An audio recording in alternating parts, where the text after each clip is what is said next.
Good evening, everyone. Welcome to the December ASV monthly meeting. This month, Perry's going to give a history of the Starbecue, followed by the presidential announcements by Steve, and then we'll finish with Perry sharing some of the highlights of the December night sky. So I'll bring Perry on screen.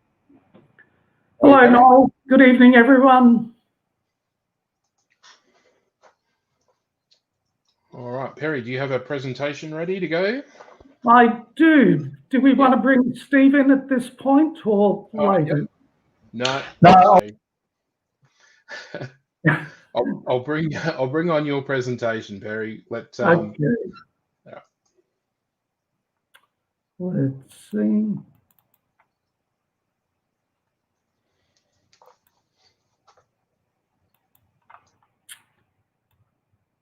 Can everybody see that? Noel, can you see that? I can't hear you, Noel. I can see you nodding. There we go. Yeah, no, it's all looking good. I was conveniently muted. Okay. So the Starbecue is coming up in just 3 days' time, and this will be the 30th year that the Starbecue has been held. And of course, it's a fantastic event for members to attend, also their friends. This one isn't open to the public because of COVID, but it normally is. Now, something is going wrong here, Noel.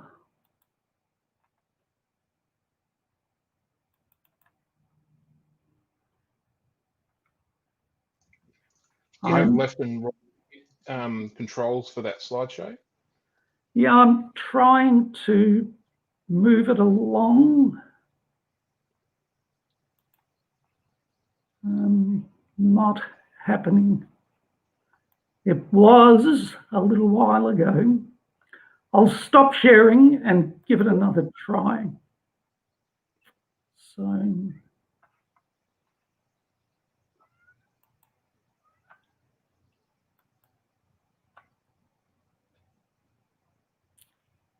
okay, well, it's totally gone. Let's try again. Got it now? Yeah, it hasn't come up on the studio yet. Okay, let's.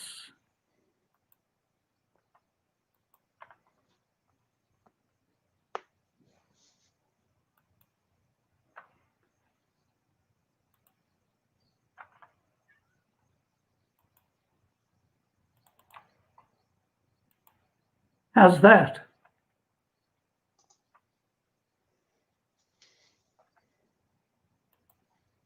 Have you got that, Noel? Yep, that's looking much better. That's what we had before. All right, so there's a fantastic sky up there at the Liamau Dark Sky site. And by the way, I should thank a number of ASV members for some of these photographs. Tim Broughton, Russell Cockman, let's see who else. Charlie Stella even gave me some of these. Tom Richards, and who else? Well, a few other people. I'm sorry, I can't recall all the names, but thank you for these images. You can see a lot of red lights up there because we don't want people to use white light because basically it destroys imaging and night vision for those doing visual astronomy. But we do things up there like pointing out whatever stars, constellation and planets and interesting objects are above our heads in what we call sky for the night. And now there's a fabulous radio telescope that was opened up by former Premier there, Ted Baillieu, a year or so ago. And there's an observatory for astrophotography that members can utilise that don't have telescopes. They can attach their cameras to it. These are all reasonably new features to the site. Of course, the observing field is chock-a-block with all sorts of telescopes, and it is incredibly busy sometimes. And in the background looms the Jim Trainer Visual Observatory. And there it is again. But yes, there's lots of activity, many telescopes, many people up there.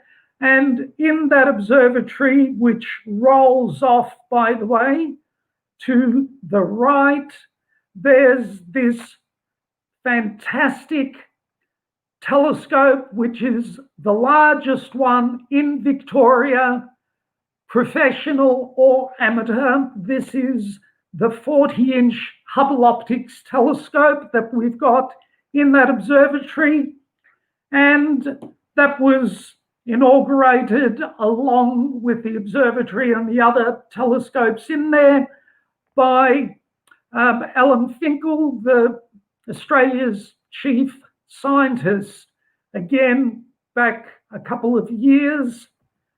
And we have the Lions Club coming up with beautiful meals. They do great burgers for us and have been doing for many years.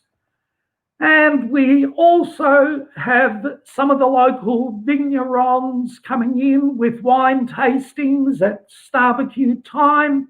You can also purchase some of these wines. However, be warned, there is no drinking on the observing fields or the astrophotographic field or anywhere else where telescopes are, by the way.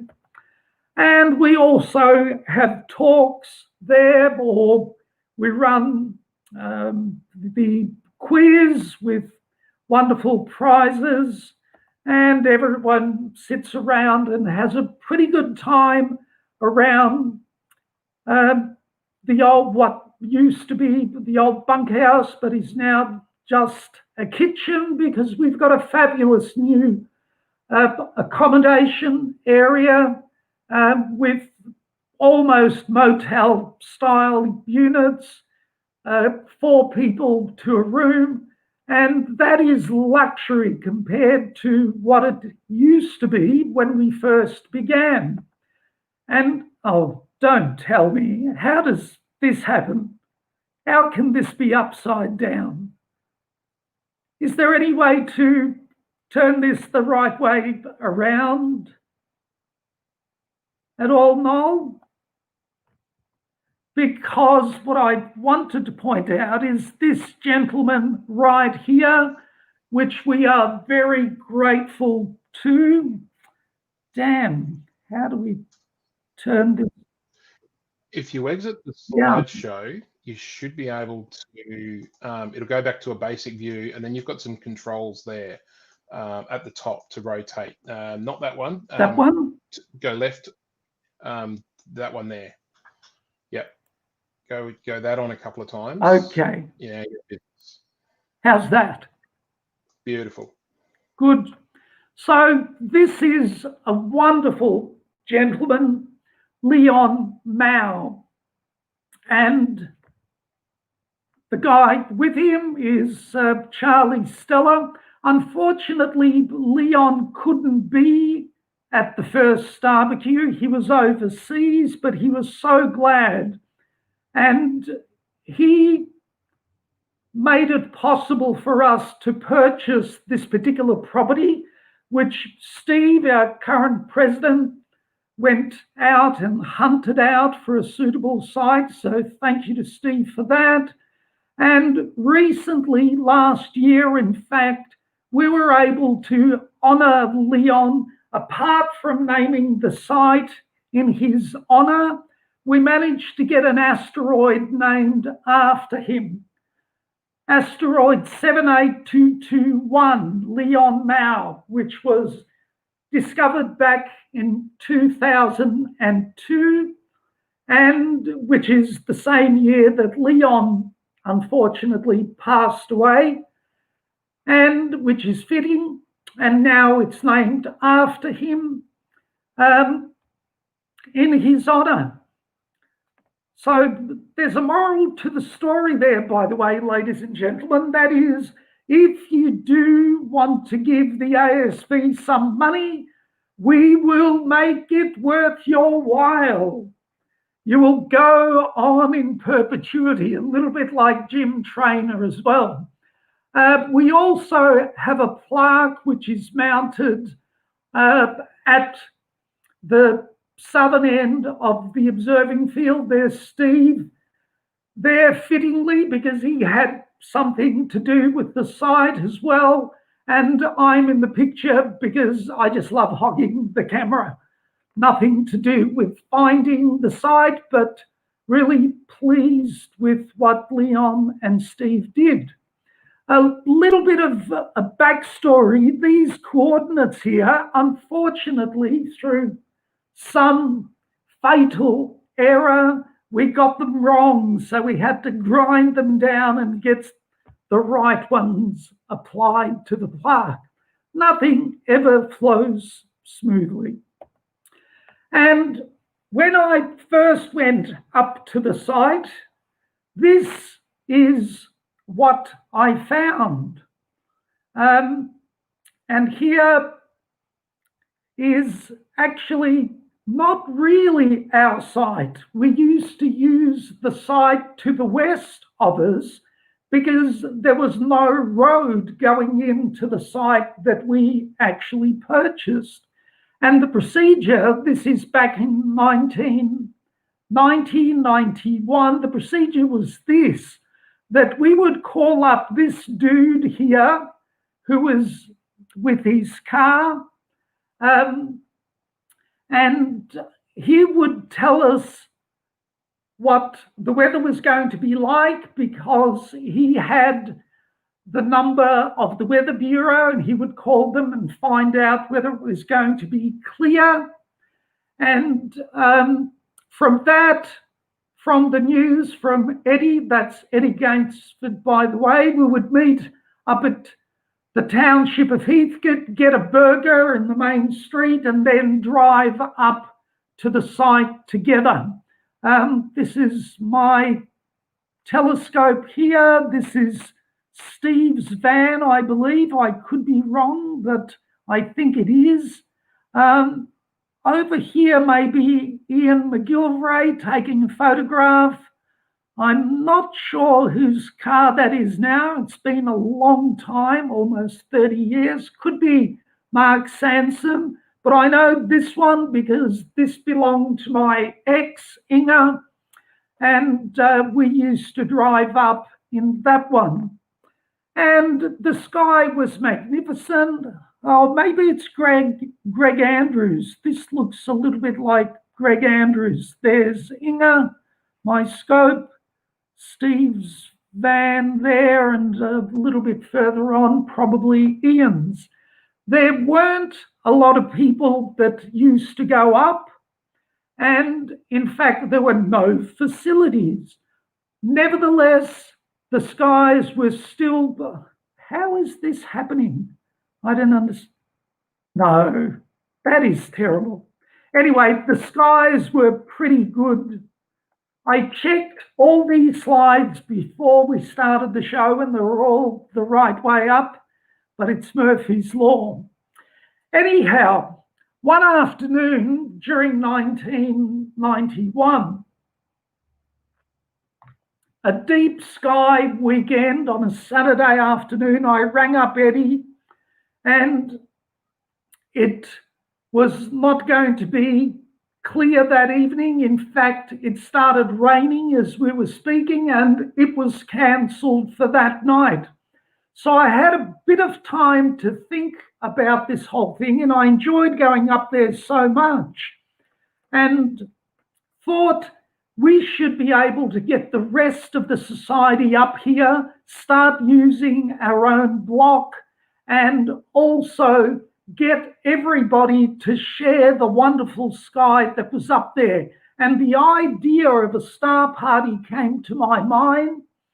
And soon enough, after speaking with Inga, my ex, as I said before, we came up with the name Starbecue, canvassed it around with a few people, including Gunnar Gronvold here and Roger Davis, and they suggested that we should, or I should front a meeting of the ASV Council, which I was not a member of at the time. And I think I went up at the August meeting and made a presentation to Council, it should be in the minutes, about having a star party to coincide with Christmas and call it a Starbecue. Council was very enthusiastic. I think, who was at the helm at the time? Maybe Chris Hyde was the president, and it was suggested we form a subcommittee, and Gunnar and Roger there came on the subcommittee, and so did David Smith, whom you'll see in a little while. And after we got the okay, a couple of weeks later, we decided to drive up and have a look at the site. Now this picture is on our blog, and see what it looked like. And pretty soon, with Roger and Gunnar, we found out that there were a lot of these stumps left in the ground. Oh gosh, another one. But anyway, you can see them. They were around everywhere. And we thought the best thing to do was organise a working bee up there to see if we can pull some of these stumps out as the very first thing that we should do in preparing the site. Because at this stage, there was nothing else up there that was stopping us, except there was no road in and there were no toilet facilities, but we could get those. There were a lot of these tree trunks and stumps. So it was left to me to organise that first working bee, and I organised it for a Sunday because many of you would know that I work on Saturdays and wouldn't be able to get away. And at the time, I still had a band and we were doing gigs on Saturday night, so I had to get back for those. And so it was decided to do it on a Sunday, and quite a few of us turned up there. David Smith, Greg Andrews, there's Steve Patty there. This, I believe, maybe Mark Sansom, Roger Davis. That hat belongs to Graham Weatherly. This hat belongs to Ken Beard. Gunnar Gronvold, Steve Roberts belongs to this hat. Ian McGilvray belongs to that one. And I think that's Steve's son, Lars. And as you can see, there was quite a lot of grass up on the site and not much undergrowth. There weren't too many trees. Oh, Roger Vodiger, who was, I think, head of the Meteor section at the time, Adam Marsh, Gunnar and Steve. You can see Steve's just watching at this point. And we got down to getting some of these stumps removed. There's Steve Roberts and Roger Davis. Here, Ken is working at a stump. Oh, Barry Adcock was there as well. He's got a hacksaw to use to cut down some stuff. More work, Gunnar's getting into it, and Roger Vodiger. Steve's still just looking on, and this picture and that are pretty much one for the archives and quite rare, ladies and gentlemen, because they may well be the only two pictures in existence of myself ever doing manual labour. But I did on that day, and here Roger and Adam, those boys worked really hard removing one of those stumps. And Jim Trainer was there as well. Many of you may have heard of the Jim Trainer Visual Observatory, which we keep the 40-inch now. But many of you would not have seen who Jim actually is or what he looks like. And there he is, that's Jim Trainer. David Smith and my ex, Inga, here. Inga worked pretty hard as well. She worked very hard most of the time, that girl. And Graham Weatherly with his two sons getting down to brass tacks with another stump. And of course, a few of the wives and partners were there as well. And they contributed the hot teas and lunch. And here's a little bit of humour from Roger and David Smith to finish with. And so a month or so later, on the 7th of December, we organised the event and we had to bring in just about everything. And a lot of it came on the back of this truck from a party hire business in Bendigo. So we brought in a marquee for people to sit under and to carry out some workshops. We hired 50 or 60 chairs. We thought if we got that many people, we'd be doing really well. There's one of the toilets. I really don't understand how this can happen because they were all perfect, these slides earlier.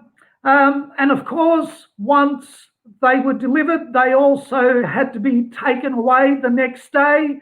And occasionally someone was still in the toilet when they were being taken away, as Charlie Stella is here. But we also had barbecues that we needed to hire. Jim Trainer, Roger Vodka here. This might be Adam Marsh as well. And the early crowd coming in. So we hired 2 barbecues and 3 toilets as well as other things.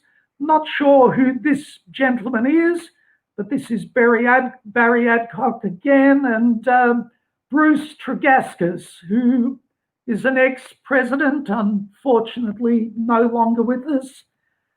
And we still had to drive in from the adjoining block.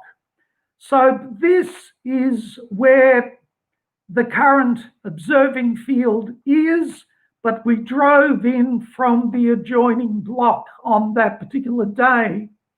You can see lots of grass, a little bit of underbrush here that has now grown a little bit, and we've got trees.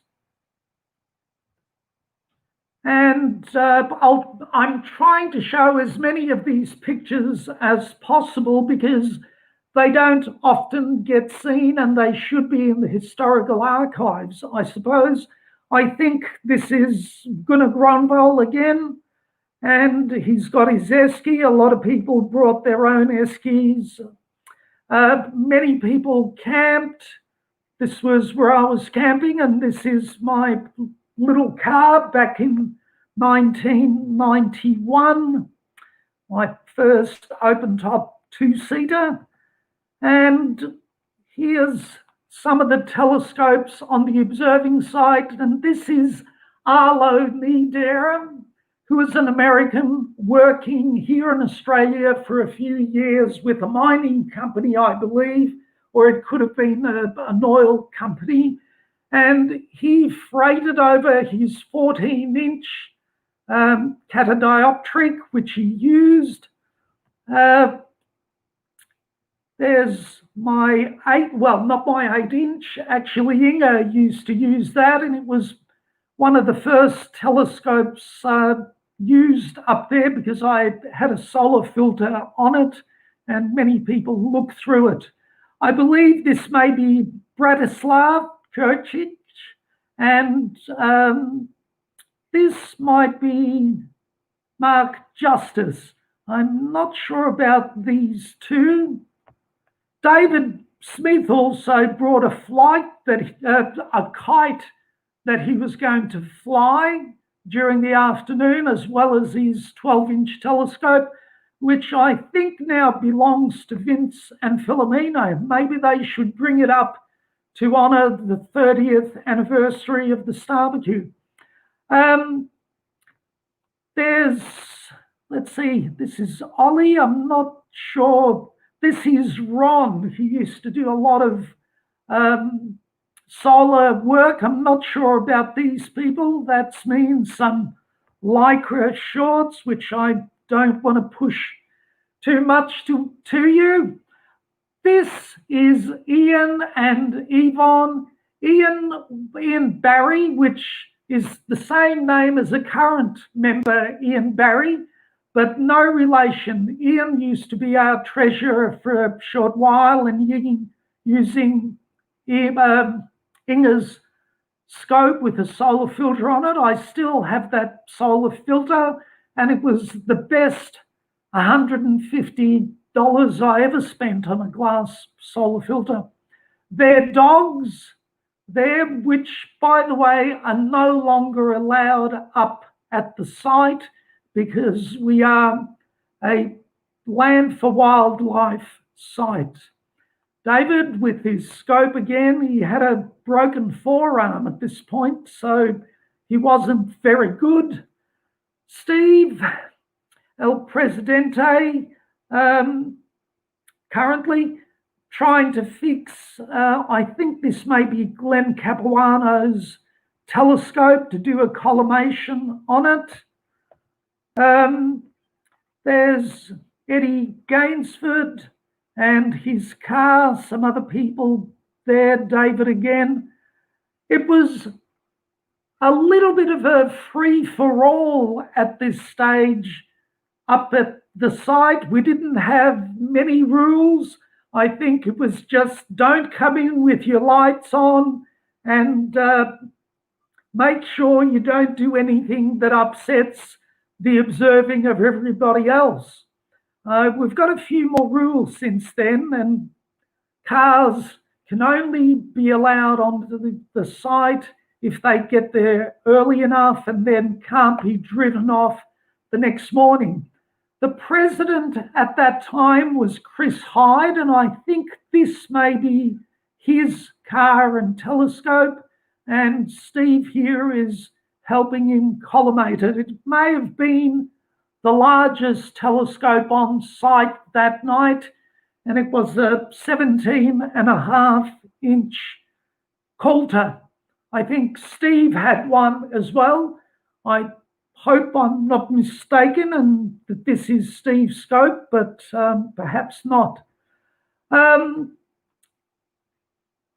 These binoculars caused a little bit of excitement, and a number of us had a look through them. They were fabulous. Ken Seddon, who is no longer with us, brought those up, and this might be Jim Dale, but I could be wrong. I think Ken was telling this young chap that he managed to grab them off a Japanese submarine that he sunk in the Second World War. Now, this might be Steve's telescope, because that looks like his van. Jim Traynor and Adam Marsh there as well. David, not being able to use his arm, managed to get, well, that's Philomena and Vince. I'm not sure who this lady is, but that's David, and this is Greg Andrews, who was the Deep Sky section director for a while. There's Bratislav with what looks like a 3.5 or 4-inch refractor. I don't know who these people are, but I think they came up in a Volvo and had terrible time leaving because their parking lights went on automatically. Who's here? Philomena, Vince, Inga. Not sure who that is. The solar scope we were using, and this is Ken Beard again. More Ken Beard and Vince over here. Now, this chap's name might be Greg, but I could be wrong. I know he lived somewhere off North Road and he brought my telescope home because I couldn't carry it. Arlo with Tom Richards, and this might be Sean. Haven't seen Sean for a while, but I've seen his name pop up on our Facebook group. I really am not sure what this device is. Perhaps it was something to torture anyone that turned a white torch on, but somebody had it up there. What else? Oh, Graham Hardy, revered Crux editor, and this might be his wife, and I'm not sure who these other people are, perhaps friends. Bruce Tagaskas, John Kazanis over there. Who else? Ian Sullivan, not sure who that is, but that is Ken Fowler, who was treasurer for quite a while, including this period. And many people may have forgotten Ken, but that was him. There's Ron again with his solar scope, Arlo with his 14-inch, and I'm not sure who belonged to this telescope, but I can see Pat Larkin over here in the background. I don't know who she's with, but this looks like a telescope that may have belonged to someone who was an engineer, because there's a lot of parts to it. Later on in the day, I ran a workshop on how to find objects for small telescopes and binoculars underneath that marquee. And when that was over, let's see who's that side on. That's Rob Brereton and Ken Seddon enjoying dinner. Oh no, I'm sorry about this. It's not actually supposed to happen. But this is Terry and this is Gary, I believe. I won't go back and try and fix it. Let's see, Neil and his father there. Oh, goodness. I apologise about this.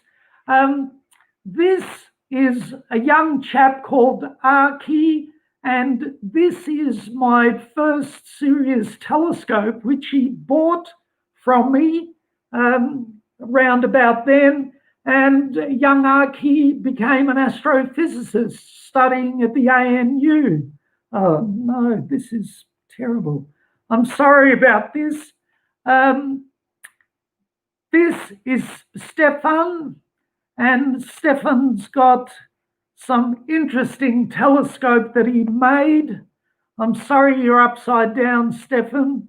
And at the end of the evening, Father Christmas came along and gave out lollies to everyone.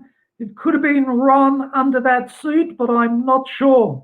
In fact, our last Father Christmas, who couldn't come last year, is unfortunately retired, and we don't have a Father Christmas to come up to the site anymore. So if anybody knows of a Father Christmas that can come up, we would be really happy to talk to him. We'll provide the lollies and everything else, and we'll even give him some money to make the trip up from Melbourne to come to the site if he can. And after it was all over, we had 216 people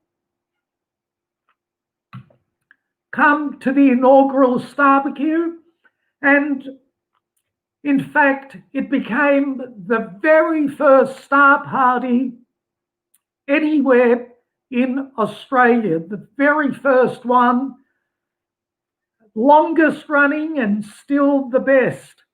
And it was featured in Sky and Space magazine. And after that, other star parties started cropping up all around Australia, but we were the first.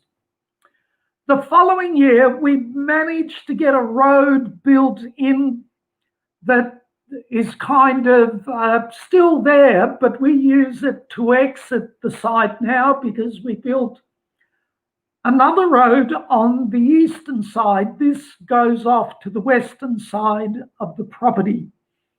And unfortunately, as you drive down to this, or as we drove down to this for the second Starbecue the following year, it absolutely rained cats and dogs, and the whole thing became a mud bath. I'm not sure if anyone took any photographs. People were stuck on the road and had to get dragged out, and all sorts of things happened. And it was the only really bad Starbecue. All the other ones we managed to go ahead with in some form or another. And in fact, we've hardly ever had any other rain at the Starbecue since. We have had a couple of rainy days for the Messier Star Party, but they soon cleared up and we managed to carry on. Also, that same year, we still had a lot of grass growing on the observing field. Unfortunately, that's not the case now, but at that point, there was a lot of grass, and it managed to keep the dust down. I drove up there to check the road after it was put in a couple of days before the second Starbecue, and this is what it looked like. And that one was washed out, but this is the third Starbecue, I believe, when we managed to get a checkpoint up, left to right, Barry, Steve, Sean Everington, and Philomena, and lots of telescopes turned up for the third one. That's a very young Phil Hart and his sister looking at a 4-inch Tasco, I believe. And in this photograph, I'm not sure about these dudes, but I know who they are. Jim Pollock and his 2 sons there, who are now even taller than Jim. So you can tell that it was quite a long time ago. And that's kind of the end of the early history of the Starbecue. And I'd like to wish you all a very merry festive season and a happy new year. And I will hand you back to Steve for some more announcements before we have Sky for the night. Thanks, Noel. Thank you, Perry. I didn't realise I had so much hair back then. As Perry has alluded to, this weekend coming is our annual Starbecue. There are still spots available for members and their families or friends now that we have approval from the state government to hold it as a public event. Previous to that, we had closed it off just to members. but we were getting so many people coming through booking who were only partners or friends that we just had to do a change. And I thank Gavin Salter for all his work to get that to happen.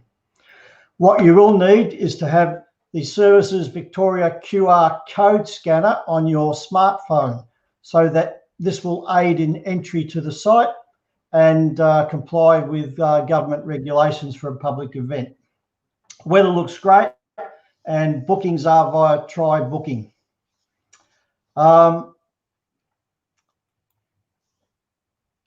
Talking about LMDSS, we are very hopeful that we will be back to normal just after Christmas, where members can go up.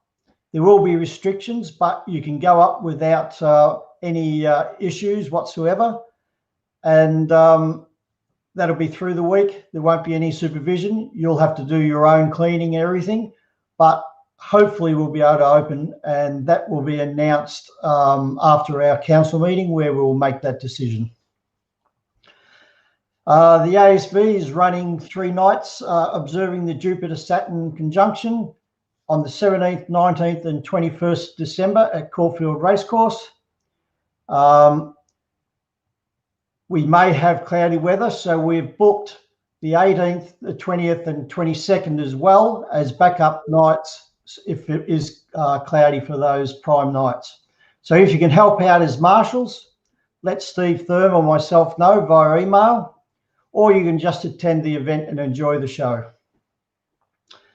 Okay, if we could have Noel, the new members list, please. Yeah, just scroll down. We have a lot of new members, which is very pleasing, particularly that we're still reeling from COVID. And if you are one of these members, I want to welcome you to the society. There's a lot on offer. Although meetings aren't scheduled to start face-to-face yet, we're still doing them via Zoom. We hope that will change in the new year, and we will let members know. But join in our Zoom broadcasts. If you live a long way away from where we actually have our meetings, we are endeavouring to stream them live to you via Zoom, so or Facebook. Okay, I've got one more announcement before we hand over to Perry. Next month, we have an astronomer at Swinburne University, Ilya Mandel. He's going to be speaking on gravity waves, and we are hoping to return to the herbarium in January, as well as stream it to live to the members. But we're not absolutely certain that the herbarium will be open to us. We think it will be, but we won't know definitively for a little bit in the future. So keep a lookout to see if it's actually going to be a public event at the herbarium or whether it's just going to be another live show.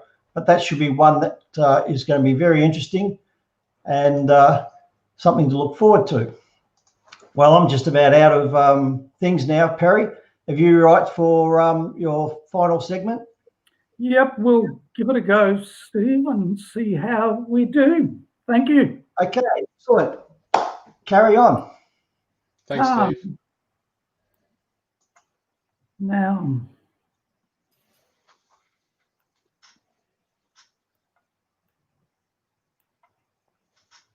damn. Now I've got to share this again. Noel, is that right? Yep. Unless you can see it. No? Not yet. Okay.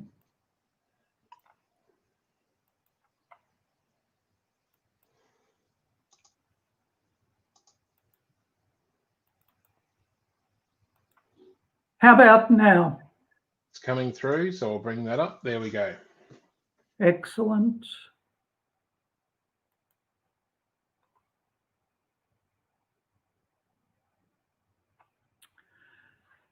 Okay, there's 2 two really fantastic events to look forward to this December in the sky, and also the Starbecue. But I mean, phenomena that you can actually observe from your backyard or from a dark sky site or whatever. The first one is the Geminid meteor shower, which will be occurring overnight next Sunday into Monday, and also Monday night into Tuesday morning. The best times to begin observing are after midnight, and all you need do, let's get to those dates, the morning of the 5th, the 14th, let's look to the east.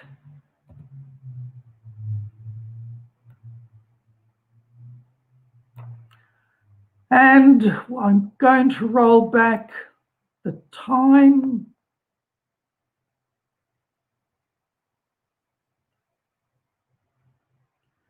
to a little bit after midnight, just so you can get an idea of where the radiant is. Let's go about 12:30. We'll make this disappear.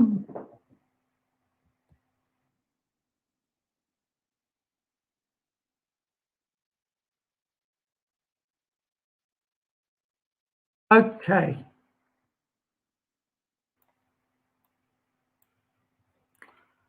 Let's zoom out a little bit.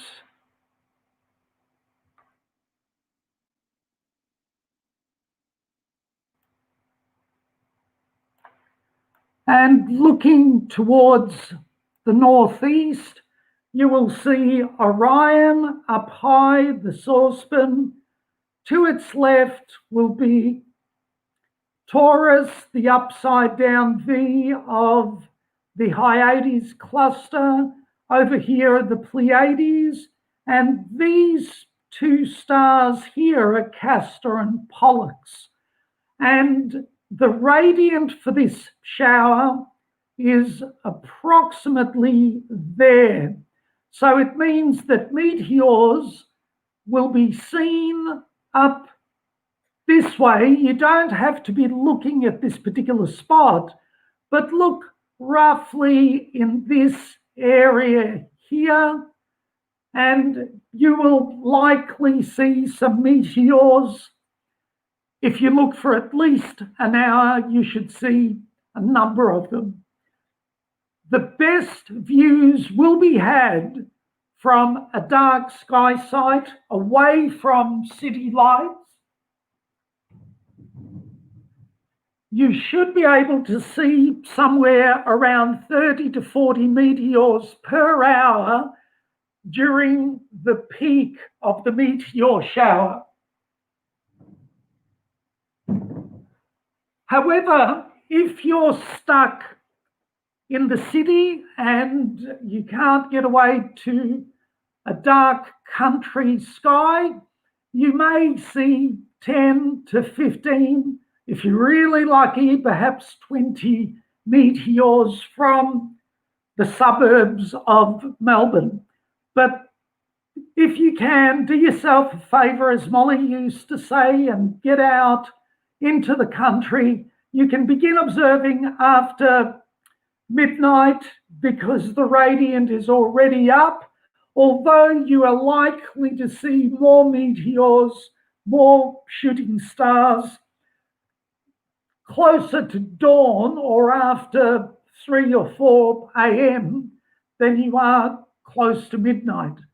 Rug up, make sure you're wearing warm clothes, sit in a banana lounge, or if you've got a beanbag, or even a blanket on the ground or a tarpaulin is good, and just look up towards the northeast.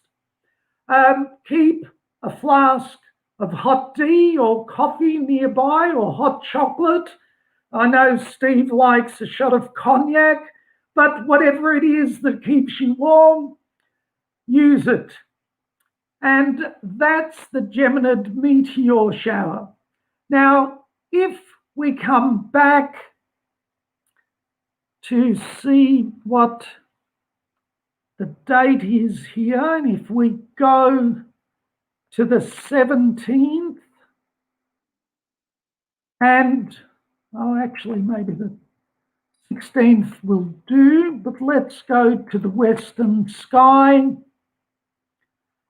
at sunset. And that will be occurring around 8:30, 8:40, 8:45, round about there. You will be able to notice this bright thing here. If we zoom in a little bit, you will notice that there's two of them. Now, let's see. Jupiter, let's center and zoom in.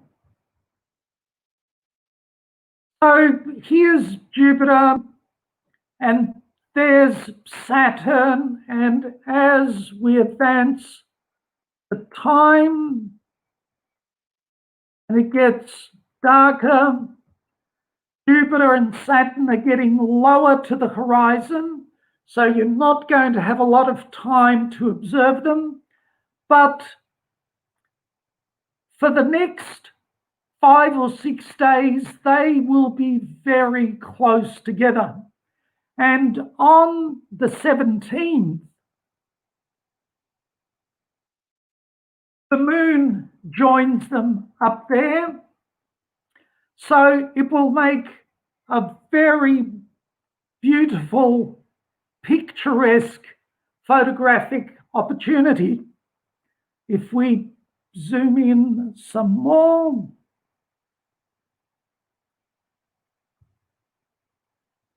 and there will be a satellite going between them as well.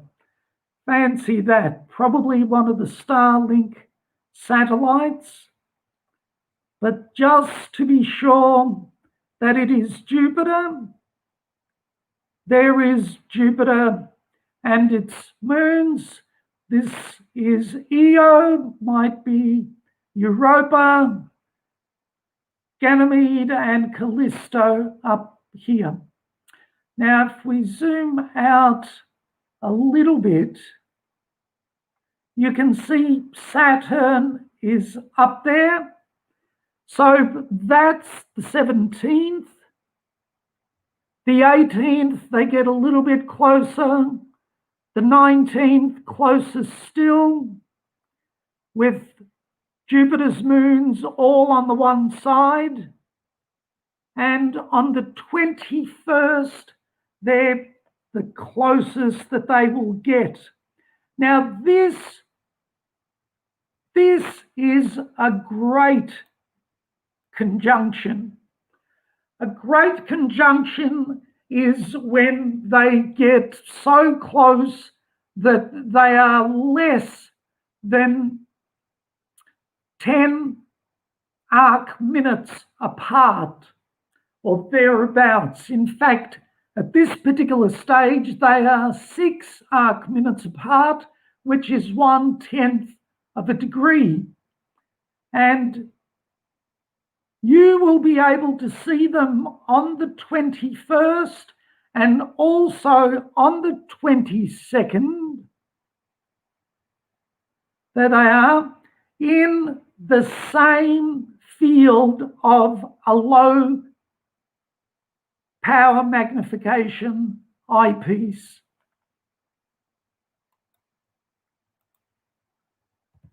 The last time they were anywhere near as close as this, they weren't quite as close, is 1623, which is only 13 years after Galileo turned his telescope up to see that Jupiter in fact had moons and Saturn had ears, according to Galileo, because he couldn't see the rings clearly enough, so it looked like it just had ears.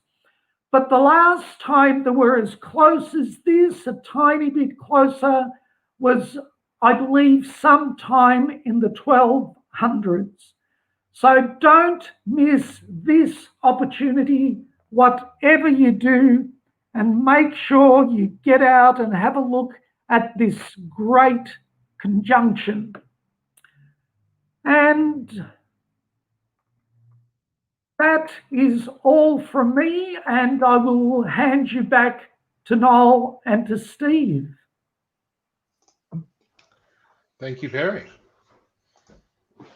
All right. Okay, thanks, Perry. For those who aren't going up to the barbecue, I wish you a very Merry Christmas, a very festive end of the year.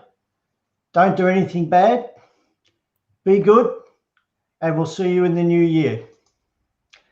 Thank you, everyone, for your attendance. Good night. Thanks. See ya.